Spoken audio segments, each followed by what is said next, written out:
The courtroom was unprepared for what unfolded next. Dwayne "The Rock" Johnson, a global icon, former wrestling champion, and blockbuster star, entered with a face rarely seen, broken, vulnerable, and afraid. He wasn't there to promote a film but to confess. Taking the stand, he recounted a disturbing series of initiations that allegedly occurred behind the scenes during his rise to fame. What stunned everyone was not only what he endured, but who was behind it. Sean "Diddy" Combs. The Rock became emotional as he disclosed Diddy's strange influence over early Hollywood connections, including a disturbing ritual involving eating raw monkey brains, being locked in a basement, and enduring humiliation. To prove loyalty, Dwayne's sworn testimony left the courtroom in shock. This revelation caught everyone off guard. There had been no prior announcements, no hints in the press, no murmurs among observers. The courtroom had already been affected by testimony from stars like Monique, Denzel Washington, and Jamie Foxx. But when Dwayne Johnson entered, the room did not just freeze, it shattered. Gone was the smiling, confident, motivational figure. Known worldwide, this was not the man who fired back on red carpets or energized crowds in wrestling arenas. The man now walking in appeared haunted, exhausted, and hollow. His iconic furrowed brow reflected not confidence but deep emotional pain. He carried no notes, only the burden of a secret he had never voiced. Even Diddy, sitting with his defense team visibly tense. His lawyers whispered urgently, clearly unsettled. Prosecutors exchanged knowing looks. They had kept this revelation quiet for a reason. This moment was poised to change everything. As Dwayne took the stand, he hesitated before sitting, placing both hands firmly on the railing. He addressed the judge. "May I say something before we begin?" The judge nodded. Dwayne then faced the courtroom gallery, the jury, and finally Diddy. "I don't want to be here, but I have to be," he said. "I've carried something inside me for nearly 20 years. The truth is, I'm still scared, but I'm more afraid of what will happen if I stay silent." The courtroom grew silent. After being sworn in, Dwayne took his seat. His voice was low and rough, not for show, but from deep emotion, barely restrained. "You all know me as The Rock, the man who never breaks," he began. "But right now, I'm about to break. And I need everyone here to understand that what I'm about to reveal isn't just shocking, it's about how he got away with it for so long." His lips trembled as he continued. "I was one of them. I believed that going along meant surviving. I played along, and I paid a price no one ever saw." With that, the atmosphere of the trial and the broader cultural discussion shifted dramatically. Dwayne Johnson was about to share details of a Hollywood initiation so strange and humiliating it would dominate headlines for years. The courtroom leaned forward as he began describing his first encounters with Diddy. "It was 2001. I was moving from wrestling to acting. Scorpion King had just been released, and I was hungry, ambitious, but naive," he said. "Diddy appeared like a guardian angel, a connector, someone with the ability to open every door in Hollywood," Dwayne recalled. "He didn't question it when Diddy said, 'Let's talk off the record.' I thought it was just business." Dwayne described how Diddy invited him to exclusive industry nights, private events held at his mansions in Los Angeles and Miami. At first, these weren't wild parties. They were relaxed gatherings with champagne, handshakes, producers, studio executives, and casting directors. Everyone said, "Diddy's the guy," but gradually, the atmosphere shifted. It stopped feeling like networking and began to feel like a test. Dwayne said Diddy would ask things like, "Are you down for greatness? Would you bleed for it?" He laughed it off at first, but Diddy's expression never changed. Then came the favors. Diddy would request Dwayne to show up to parties at strange hours. Once, he was told to arrive at a house in Beverly Hills at 13 a.m. Dwayne said that's when real decisions get made. When he showed up, he was the only one there for over an hour until a group of silent guests in black suits arrived. No conversation was allowed. It felt like a cult awaiting their leader. When Diddy entered, he allegedly dimmed the lights and played audio through hidden speakers. It was his voice repeating, "Are you worthy? Are you ready? Would you eat what I feed you?" Dwayne told the court he thought it was some kind of artistic, twisted motivational act. "I kept telling myself, it's just showbiz. These guys are eccentric." But inside, my gut was screaming, something is wrong. Then came the first test. Diddy asked Dwayne to meet him alone at a secret location outside Los Angeles. I wanted to say no, but my publicist said this could be the meeting that changes your life. Dwayne said, looking directly at the jury. It turned out the publicist was right, but not in the way he expected. The moment Dwayne Johnson said the words monkey brains, the courtroom's atmosphere changed from shocked to horrified. He paused before continuing, "This is the part I've never said out loud, not to my wife, not to my friends, not even to my therapist."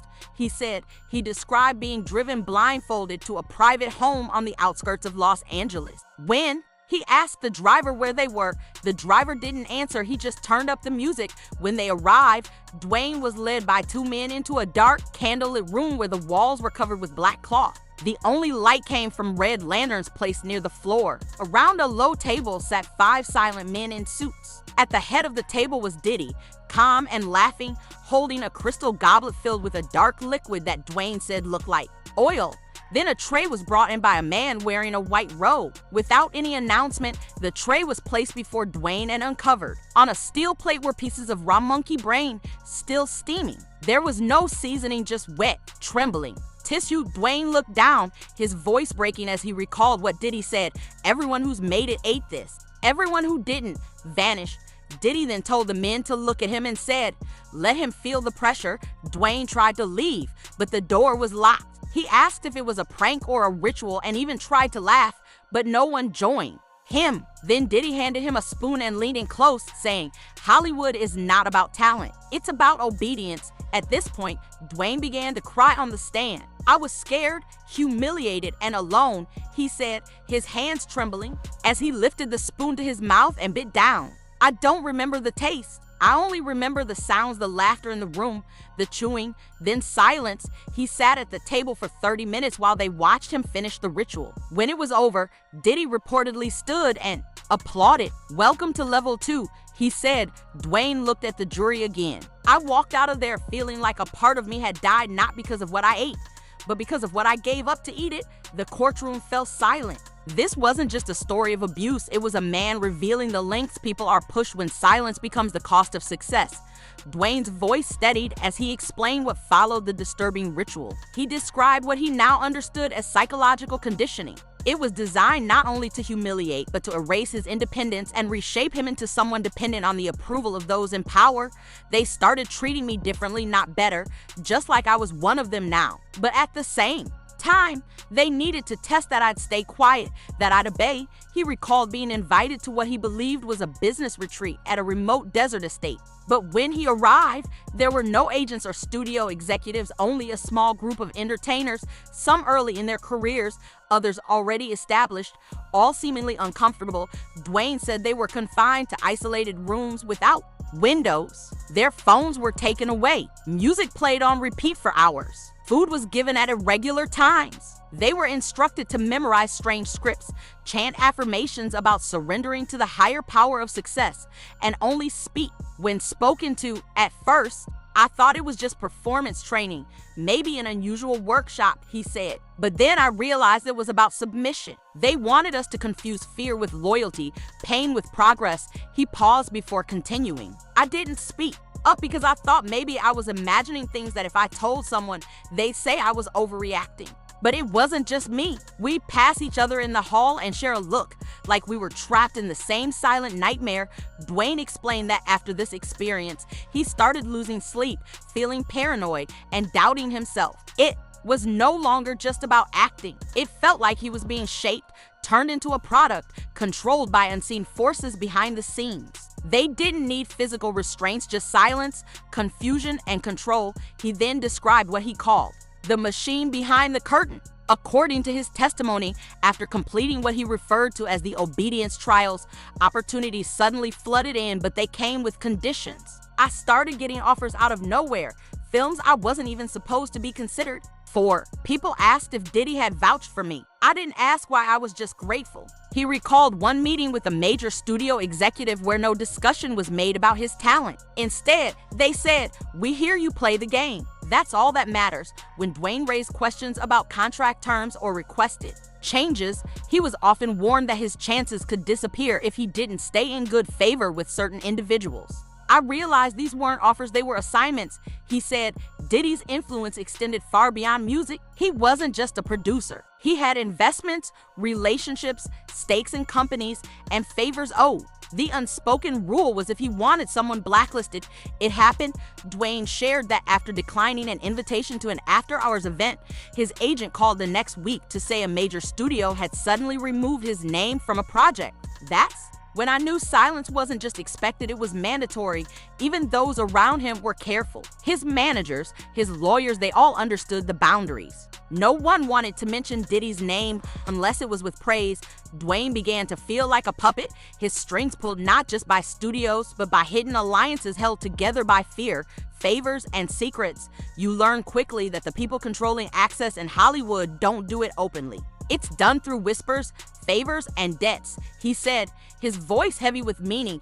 Dwayne Johnson recounted the moment he realized he had seen too much and could no longer stay part of the circle he had been reluctantly drawn into. He recalled attending a private event at a luxury estate in the Hollywood Hills. He was invited under the pretense of a private screening and networking night, but from the moment he arrived, he knew something was off. The house was dimly lit, security was stationed at every entrance, phones were collected at the door, and guests were given masks not for fun, but to maintain anonymity. It felt less like a party and more like an initiation, though not for him, but for someone else. He moved around the event feeling uneasy, disturbed by what he witnessed. I saw people I respected, actors, musicians, even directors acting not like they were celebrating, but like they were either trying to prove something or hide something, Dwayne said. He spotted a well-known young actor in a hallway, clutching a drink and trembling. When asked if he was okay, the actor replied, "They told me this is what it takes." That night, Dwayne left early. It was the moment the glamour cracked, and he saw the machinery beneath it all. He went home and couldn't sleep, not just because of what he had witnessed, but because he realized he had been protected at a cost. "I wasn't invited because they liked me," he said. "I was invited because I was useful, because I showed I could keep silent." His voice caught as he added, "But seeing that young man reminded me who I was before all this, before the fear, before the shame." Looking at the judge, he said, "That was the night I decided if anyone ever asked what I saw, I wouldn't lie." Now, on the witness stand, he kept that promise. As Dwayne Johnson sat there, the courtroom was silent. Every eye fixed on him, not because of his fame, but because of what he was revealing. But it was because of his truth that he paused, took a breath, and looked straight ahead. "People often ask why we stay silent," he said. "Why do actors, musicians, athletes, and others with platforms not speak up when they witness things that are wrong?" He looked down and sighed. "I'll tell you why it's terrifying." He explained that during much of his early Hollywood career, he believed the safest way to survive was to keep moving forward, smile, perform, and avoid questioning those in power. "You're taught not to rock the boat, not to mention names. You think if I speak up, I'll lose everything I've worked for." His silence wasn't about guilt. It was fear of retaliation, being blacklisted, or labeled as difficult or unreliable. He noted it's not always direct threats. Sometimes it's just watching someone disappear, roles drying up, calls stopping, contracts vanishing. He referred to other actors who faded from the spotlight after distancing themselves from the inner circle. They weren't crazy or unstable. They were tired of pretending, tired of being controlled. Dwayne described the toll of keeping secrets. It made him anxious, isolated, unsure whom to trust. You feel like you're part of something you never agreed to, but leaving means burning bridges that no one will rebuild for you. He paused, his voice cracking slightly. "And worst of all, you start to wonder if you were complicit just by surviving." He nodded toward Cassie Ventura's legal team and added, "Seeing her come forward changed everything. It reminded me that silence protects the wrong people."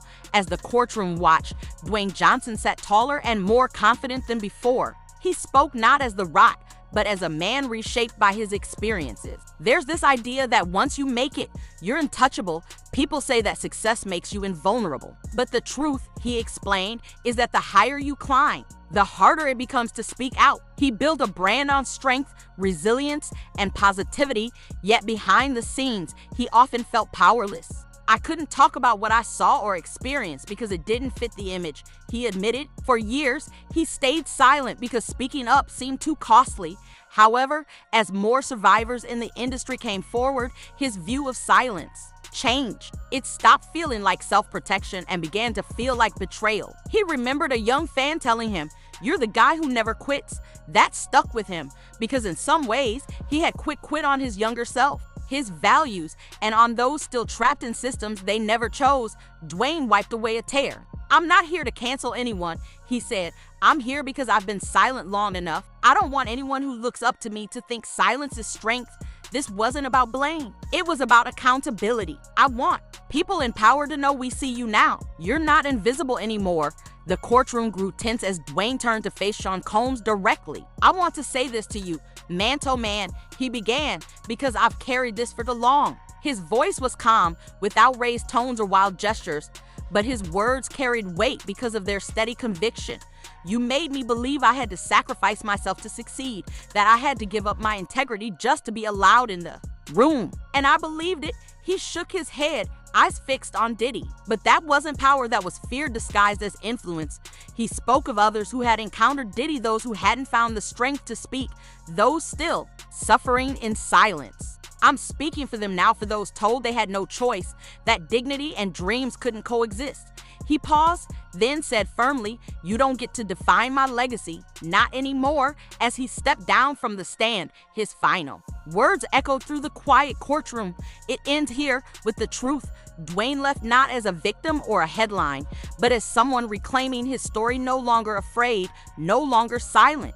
The world watching knew something in Hollywood had changed. As the bailiff escorted Dwayne Johnson away from the witness stand, a quiet ripple moved through the courtroom gallery. Before stepping through the courtroom doors, Dwayne paused, not to look at Diddy, nor to address the press, but to face the room one last time. "I want to leave one more thing on the record," he said firmly. "This story, my story, is not just about me. It's not about fame, scandals, or headlines. It's about the people who never get to sit in this chair, the ones who didn't survive long enough to speak, the ones still trapped behind the curtain, afraid no one will believe them." He shifted slightly, addressing not only the jury and judge, but also the culture that allowed this silence to persist for so long. For decades, Hollywood has been built on a lie, a myth that power justifies abuse, that success demands a price we cannot question. But that myth is breaking now, not through anger or revenge, but through truth. He took a breath. "I stayed quiet because I feared losing everything. But the truth is,